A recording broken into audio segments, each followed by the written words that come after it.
आप देख रहे हैं पब्लिक टाइम्स। नमस्कार, मैं सुमंत कुमार। चलिए जानते हैं गोपालगंज की खास खबर।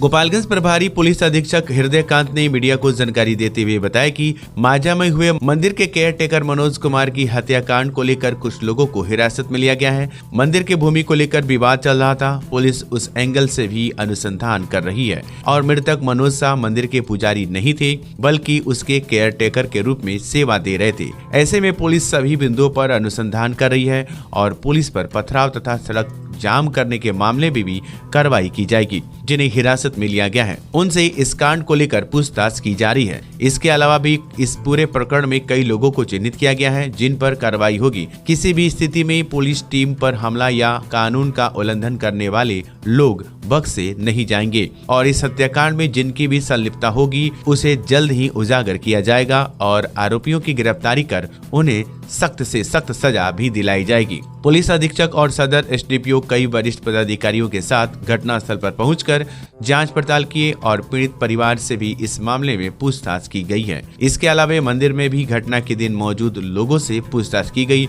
और पुलिस जल्द ही इस कांड के उद्भेदन को लेकर एसआईटी की टीम के नेतृत्व में पूरी सक्रियता से काम कर रही है।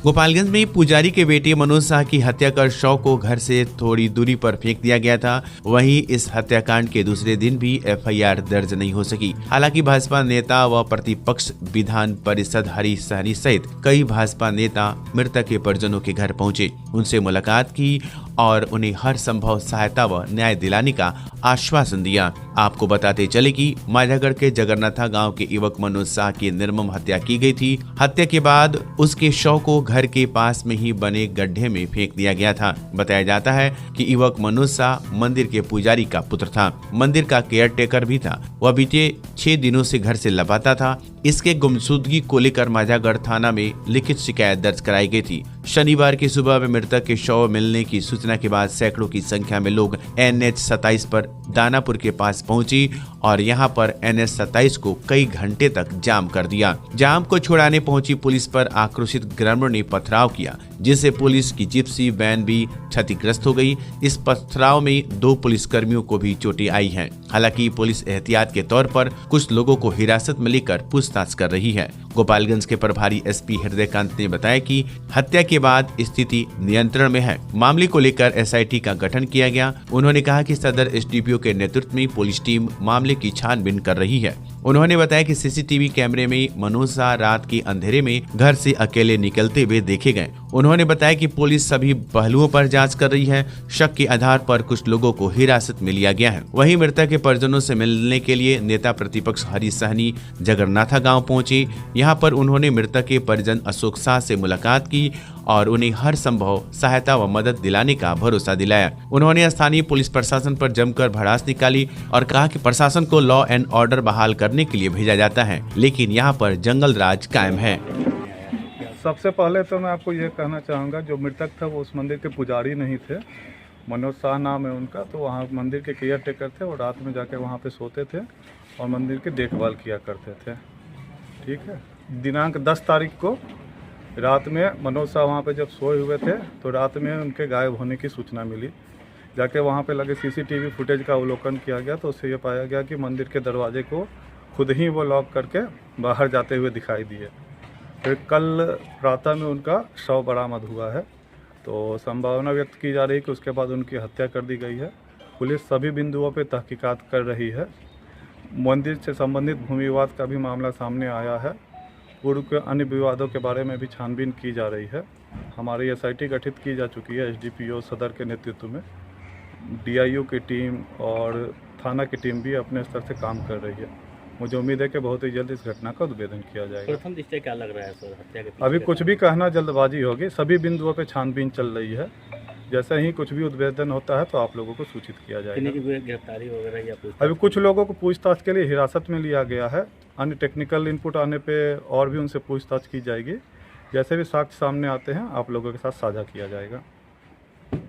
एक्सीडेंट कहीं पर हो जाता है तो लोगों को लगता है कि चलो किसी मानवीय भूल के कारण इस तरह का मौत हुआ। मात्र 24-25 साल की उम्र का एक पुत्र आध्यात्म में इतना भरोसा करता है कि इस प्रकार से वहाँ पुजारी के रूप में सेवा देने लगता है और सेवा देने के बाद तरह तरह का वहाँ यज्ञ हवन अनुष्ठान करवाते हैं और फिर मंदिर के विस्तार के लिए वो लोगों से समाज से मिलकर वहाँ दान में लेते हैं, लोग से सहयोग में जमीन लेते हैं और उस जमीन को दूसरे लोग के द्वारा उसको कब्जा कर लिया जाता है, जोतवा लिया जाता है।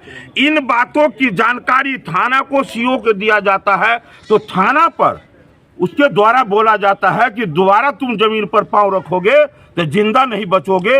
इस तरह से उसको कहा जाता है, थ्रेटनिंग दिया जाता है और लापता होने के बाद थाना को जब ये कहा जाता है, इनको इस बात का सूचना दी जाती है, एक जरा कोई हरकत थानेदार के द्वारा, थाना प्रभारी के द्वारा नहीं कदम उठाना, इसके लिए ये बड़ा दुखद पहलू है। और जिस तरह का हत्या हुआ है और जिस प्रकार से हत्या करने के बाद फेंका गया है, ये दिखाया गया है कि जो सनातन के लिए तू कदम उठाओगे तो फिर तुम यही अंजाम भोगोगे। यह दिखाता है, यदि नहीं तो लाश लापता करने का भी प्रयास करता है। कटिया प्रखंड के दुहौना स्थित राम जानकी मंदिर परिसर में रामलीला मंचन के माध्यम से रविवार को राम विवाह का आयोजन किया गया। आपको बता दें कि सैकड़ों वर्षों से मंदिर परिसर में राम विवाह का आयोजन होता आ रहा है, जिसके तहत रविवार को अगहन शुक्ल पंचमी के अवसर पर राम विवाह का आयोजन किया गया। ये रामलीला का मंचन पंचमी के दिन सीता विवाह के साथ संपन्न होता है, जिसका उद्देश्य समाज में भाईचारा, संस्कार व आदर्श स्थापित करना है। इस अवसर पर कार्यक्रम के संयोजक रामायण उपाध्याय ने बताया कि ये कार्यक्रम सैकड़ों वर्षों से होता चला आ रहा है, जो आज भी कायम है। उन्होंने आगे बताया कि अयोध्या से रामलीला मंडली में आई हुई है, उसी मंडली के द्वारा कार्यक्रम का आयोजन किया जा रहा है, जो 1 सप्ताह तक चलेगा। इस अवसर पर मुख्य रूप से रामायण उपाध्याय, विश्वरंजन, स्वरूप पाठक, भगवान पांडे, हरि तिवारी, मुनमुन चौबे, महेश्वर उपाध्याय, विपिन रजक, दीपक उपाध्याय सहित सैकड़ों की संख्या में मौजूद थे। आपके गोपालगंज के लोकनाथ फर्नीचर में नील कमल, त्रिवेणी, सेंचुरी, डायमंड, सुप्रीम, स्मार्टवुड जैसे ब्रांडेड कंपनियों की फर्नीचर के अलावा शीशम, सागवान के पलंग, सोफा, डाइनिंग टेबल, ड्रेसिंग, कुर्सी, अलमारी, मैट्रेस एवं मॉड्यूलर फर्नीचर उचित मूल्य पर मिलते हैं। साथ ही अपने मनपसंद फर्नीचर बनवाने की सुविधा भी उपलब्ध है। लोकनाथ फर्नीचर, जादूपुर रोड, लखपतिया मोड़, गोपालगंज।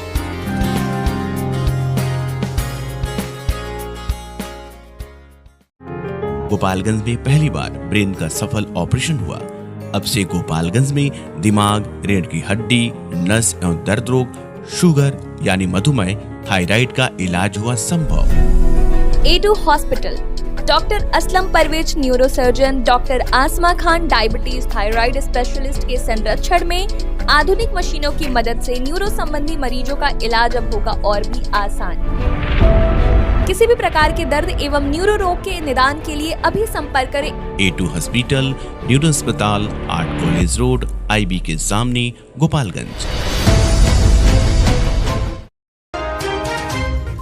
गोपालगंज जिले के थावे कप्तानगंज रेलखंड पर करीब 25 वर्षीय अज्ञात युवक ट्रेन की चपेट में आ गया, जिससे उसकी मौत घटनास्थल पर ही हो गई, जिसकी सूचना स्थानीय लोगों ने कुचायकोट थाने की पुलिस को दी। घटनास्थल पर पहुंची कुचायकोट थाने की पुलिस ने शव को कब्जे में लेकर पोस्टमार्टम के लिए सदर अस्पताल गोपालगंज भेज मामले की जाँच में जुटी हुई है। घटना के बारे में बताया जाता है कि कुचायकोट थाना क्षेत्र के NS 27 हनुमान मंदिर के समीप पांडे परसौनी गाँव के समीप एक 25 वर्षीय अज्ञात युवक के ट्रेन की चपेट में आने से मौत की सूचना स्थानीय लोगों ने कुचायकोट थाने की पुलिस को दी, जिसके बाद कुचायकोट थाने की पुलिस ने इसकी सूचना थावे GRP को दी। कुचायकोट थाने की पुलिस और थावे GRP पुलिस संयुक्त रूप से घटनास्थल पर पहुंचकर अज्ञात युवक के शव को कब्जे में लेकर पोस्टमार्टम के लिए सदर अस्पताल गोपालगंज भेज दी। वहीं मृत युवक की पहचान करने में जुटी हुई है। गोपालगंज के डॉक्टर राजेश बर्नवाल को भाजपा पार्टी के द्वारा बिहार प्रदेश के पिछड़ा प्रकोष्ठ के उपाध्यक्ष बनाए जाने पर डॉक्टर राजेश बर्नवाल ने भाजपा पार्टी कार्यकर्ता और गोपालगंज के समस्त लोगों को हार्दिक बधाई दी। साथ ही डॉक्टर राजेश बर्नवाल ने अपनी क्लिनिक जन सेवा अस्पताल में प्रेस वार्ता की। इस दौरान डॉक्टर राजेश बर्नवाल ने पत्रकारों को संबोधित करते हुए कहा कि बहुत दिनों से भाजपा पार्टी में जुड़े हुए हैं और RSS के सदस्य भी हैं, जिसकी वजह से भाजपा ने उन्हें बिहार प्रदेश के पिछड़ा प्रकोष्ठ के उपाध्यक्ष की बड़ी जिम्मेवारी दी है, जिन्हें मैं बखूबी निर्वहन करूंगा। उन्होंने कहा कि भाजपा के पूर्व सांसद जनक चमार, भाजपा के पूर्व मंत्री राम सेवक सिंह, MLC राजीव सिंह उर्फ गप्पू सिंह, भाजपा के महामंत्री मिथिलेश तिवारी और भाजपा के जिलाध्यक्ष संदीप गिरी उर्फ मंटू गिरी को धन्यवाद देता हूं कि मेरा प्रस्ताव भेजकर मुझे बिहार प्रदेश के पिछड़ा प्रकोष्ठ के उपाध्यक्ष बनाया गया। मुझे जो जिम्मेदारी दी गई है उसे मैं निभाऊंगा और भाजपा के संगठन को और भी मजबूत करूंगा। डॉक्टर राजेश बर्नवाल ने कहा कि जन सेवा अस्पताल के संचालक हैं, हमेशा गरीबों की मदद करते आ रहे हैं। राष्ट्रीय स्वास्थ्य बीमा योजना के तहत उनका अस्पताल गरीबों की मदद करते रहे हैं। प्रधानमंत्री की आयुष्मान भारत योजना के तहत 5 लाख रुपए का फ्री इलाज होना है, जिसमें 25 विभाग हैं, जिनमें जन सेवा अस्पताल को जनरल सर्जरी के लिए पैनल किया गया है। जो गरीब लोग हैं और आयुष्मान भारत योजना से जुड़े हैं, उनका इलाज जन सेवा हॉस्पिटल में निःशुल्क किया जाएगा और जिन लोगों का आयुष्मान भारत योजना में नाम नहीं है और वे गरीब हैं, उनका भी इलाज जन सेवा अस्पताल में निःशुल्क किया जाएगा। जो हम यहाँ उपस्थित हुए हैं, तो इसका 2 विशेष कारण से हम सब आप सभी के समक्ष हैं। एक तो भारतीय जनता पार्टी बिहार प्रदेश के नेतृत्व ने मुझे भारतीय जनता पार्टी पिछड़ा प्रकोष्ठ जो OBC मोर्चा है, उसके बिहार प्रदेश के उपाध्यक्ष का दायित्व दिया है। ये जिम्मेदारी हमारी तय हुई है। गोपालगंज से मेरे ही नाम का प्रस्ताव किया और पार्टी ने मुझे जिम्मेदारी दिया। तो भारतीय जनता पार्टी का मैं पहले से भी सदस्य हूँ। समाज के विविध क्षेत्रों में राष्ट्रीय स्वयंसेवक संघ का स्वयंसेवक भी हूँ। संगठनों में मैं लंबे समय से कार्य करता आ रहा था और समाज के बीच में मैं था। इसी को देखते हुए भाजपा ने मुझे ये बड़ी जिम्मेदारी गोपालगंज से दिया है और इसके लिए मैं अपने प्रदेश नेतृत्व के साथ साथ हमारे इस जिला के जो गार्जियन स्वरूप हैं, माननीय भारतीय जनता पार्टी के प्रदेश के महामंत्री माननीय मिथिलेश तिवारी जी हैं, हमारे MLC इसी जिला के पूर्व में सांसद भी थे, वर्तमान में MLC हैं माननीय जनक चमार जी, और इस जिला के विधान पार्षद जो है माननीय राजीव कुमार गप्पू सिंह जी, और इस जिला के वरिष्ठ विधायक राम प्रवेश राय जी, कुसुम देवी जी, और भारतीय जनता पार्टी के लोकप्रिय जो गोपालगंज के जिला अध्यक्ष है संदीप गिरी उर्फ मंटू जी, उनको भी मैं विशेष आभार देता हूं कि आप लोगों ने मुझे कार्यों को आप लोगों ने समझा, मेरे व्यक्तित्व को समझा और उसके अनुरूप आप सभी ने मुझे जिम्मेदारी दिया है। तो मैं पिछड़ों के बीच में जाकर, अपने कार्यकर्ताओं के बीच में जाकर, पिछड़े के मतलब कि समाज के जो लोग पीछे हैं अभी, उन सभी वर्गों में जाकर मैं पार्टी के कार्य को, प्रधानमंत्री जी की योजनाओं को पहुंचाऊंगा। दूसरा जो विषय मुझे बताना था कि जन सेवा हॉस्पिटल गोपालगंज में है, उसका मैं एक संचालक हूं। उस हॉस्पिटल के माध्यम से आप सभी के बीच में, जिलावासियों के बीच में मैं सेवा का काम करता रहा हूं और आप सभी ये जानते हैं, जो भी दीन दुखिया जैसा भी आया, कुछ न्यूनतम शुल्क के साथ हमने सेवा किया है। राष्ट्रीय स्वास्थ्य बीमा योजना जब था इस जिला में, जब 30,000 रुपये का इंश्योरेंस था, तो उसको भी मैं, इस पैनल हॉस्पिटल का पैनल था, उसके माध्यम से भी गरीबों के बीच में था। उसी योजना का बाद में अपडेट हुआ और आयुष्मान भारत के तहत माननीय प्रधानमंत्री जी, जब मोदी जी की सरकार बनी 14 में, तब इस योजना का लॉन्च हुआ था और इस योजना में 5 लाख रुपया है। इसमें 25 विभाग है, तो उसमें हमने जनरल सर्जरी विभाग को, जन सेवा हॉस्पिटल को आयुष्मान भारत से पैनल किया गया है।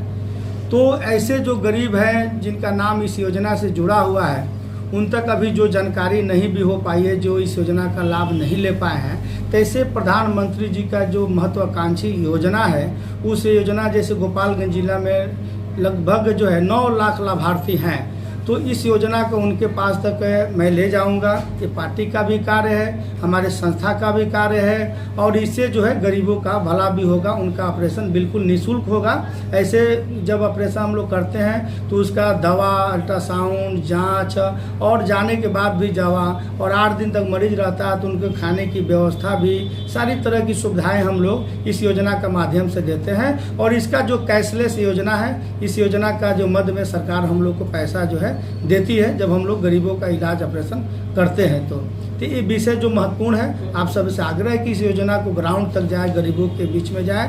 तो इसलिए मैं विशेष आप सभी को याद किया हूँ। आप लोग भी समाज से जुड़कर काम करते हैं, तो इस थोड़ी योजना को भी पहुँचाया जाए और हम लोग की बातों को गरीबों तक पहुँचाया जाए। इसके लिए आप सभी उपस्थित हुए हैं। आप लोगों का मैं आभार, अभिनंदन, स्वागत करता हूँ और हृदय से धन्यवाद भी करता हूँ।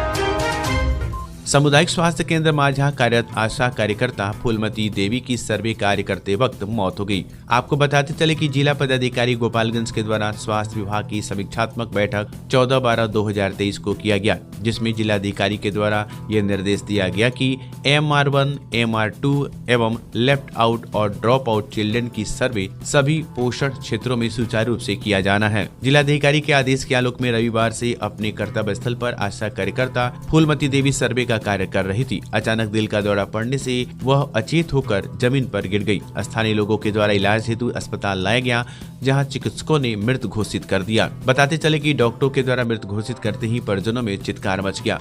मौत की सूचना मिलते ही सैकड़ों आशा कार्यकर्ता एवं सभी आशा फैसिलिटेटर तथा प्रखंड सामुदायिक उत्प्रेरक सुनील कुमार उपस्थित होकर परिवारों को सांत्वना दिए।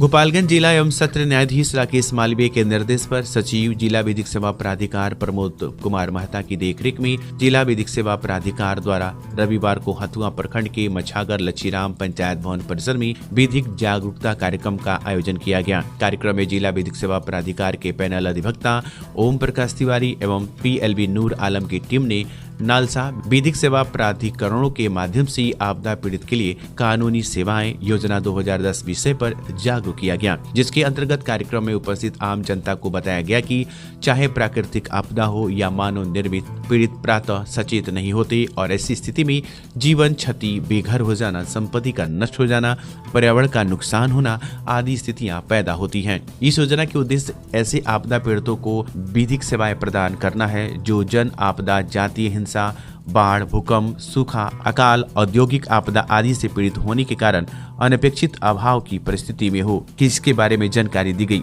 इसके अलावा माननीय NTG के मूल आवेदक 360/2018 SLP संख्या 2959/14 श्रीनाथ शर्मा बनाम यूनियन ऑफ इंडिया तथा अन्य में पारित आदेश 17/1/2023 के आलोक में पर्यावरण संरक्षण के बारे में आम जनता को बताया गया। कार्यक्रम में स्थानीय पंचायत के मुखिया, सरपंच, वार्ड पंच एवं अन्य जनप्रतिनिधियों के साथ स्थानीय ग्रामीण जनता उपस्थित हुए। कार्यक्रम में उपस्थित आम जनता के बीच हैंडबिल भी वितरित किया गया।